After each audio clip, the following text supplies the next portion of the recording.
यह अंधी माँ अपनी बेटी को स्कूल से लेने गई थी, लेकिन जैसे ही बेटी ने माँ को देखा, उसने तुरंत घंटी को ढक लिया ताकि माँ आवाज न सुन सके, क्योंकि उसे शर्म आती थी कि उसकी माँ अंधी है। लेकिन माँ ने उसे उसकी खुशबू से पहचान लिया। घर पहुंचने के बाद दोनों के बीच झगड़ा हो गया। इसी बीच बेटी का फोन बजा। गुस्से में माँ ने फोन जमीन पर फेंक दिया। बेटी गुस्से में माँ के कमरे में भागी और उसकी पसंदीदा कैसेट टेप्स तोड़। झगड़ा बढ़ता गया और आखिरकार बेटी घर छोड़कर चली गई। रात भर माँ बाप उसका इंतजार करते रहे। सुबह तक वो नहीं लौटी। उन्होंने स्कूल के टीचर्स को भी कॉल किया, लेकिन कोई खबर नहीं मिली। आखिरकार अंधी माँ खुद उसे ढूंढने निकल पड़ी। उधर बेटी अपने बॉयफ्रेंड के साथ घूम रही थी, पूरी तरह अपने घर वालों को भूल चुकी थी। रात को जब वो घर लौटी तो देखा कि माँ बाप घर पर नहीं थे और बिस्तर पर टूटी हुई कैसेट्स पड़ी थी। उसे गहरा पछतावा हुआ। उसने टूटी हुई कैसेट्स को जोड़ने की कोशिश की और एक टेप चलाया।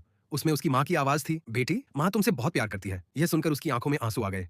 उसे बचपन की वो घटना याद आई जब उसने गलती से तार खींच दी थी और चावल का कुकर जमीन पर गिर गया था। माँ ने आवाज सुनी और दौड़ी चली आई, लेकिन कुछ देख न पाने के कारण चावल पर फिसल गई।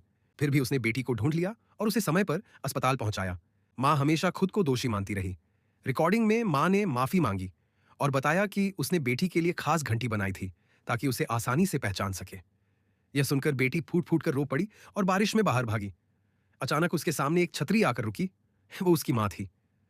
बेटी ने रोते हुए माँ को गले लगा लिया और इस तरह माँ बेटी फिर से एक हो गईं। वे सोच रहे थे कि अब सब ठीक हो जाएगा, लेकिन अचानक एक दिन पिता स्टेज पर गिर पड़े।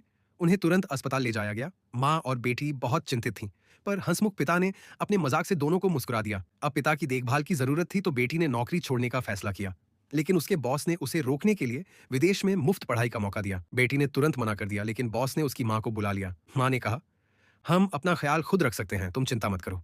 अब बेटी के सामने दो रास्ते थे, माँ का साथ या अपना सपना। तुम क्या सोचते हो?